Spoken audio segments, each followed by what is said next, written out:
Dans le royaume de Vendris, les roses rouges resplendissaient dans les jardins du palais royal, répandant leur douce fragrance dans l'air cristal d'une matinée ensoleillée.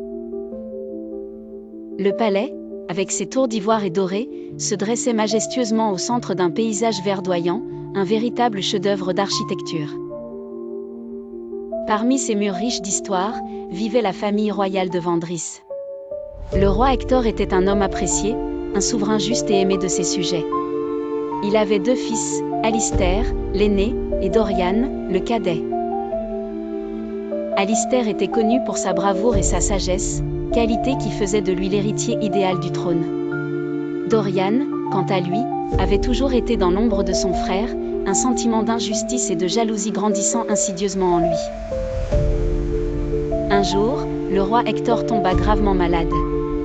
La question de la succession devint alors pressante. Tandis qu'Alistair se préparait à prendre les rênes du royaume, Dorian, consumé par l'envie, ourdit un complot pour renverser son propre frère.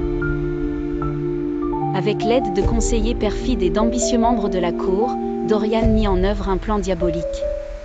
Une nuit, alors que le palais dormait, une potion mortelle fut versée dans la coupe d'Alistair.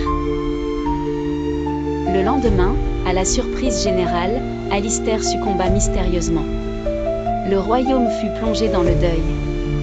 Dorian, rongeant ses lèvres pour cacher son trouble intérieur, fut couronné roi.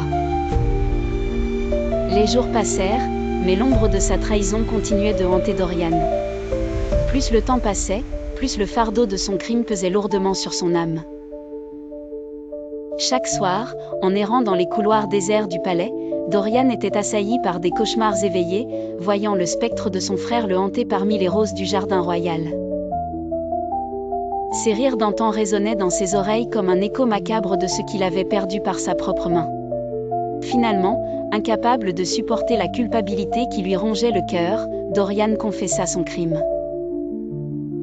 Face à la cour rassemblée, il implora le pardon de sa famille et du peuple, puis abdiqua de son trône. Un conseil de sages régents fut nommé pour gouverner le royaume pendant que l'on cherchait un héritier digne.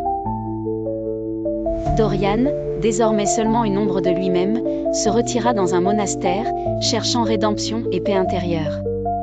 Ainsi, le royaume de Vendris apprit que la trahison, bien que perfide et destructrice, ne pouvait jamais offrir satisfaction, seulement l'amertume d'une conscience troublée.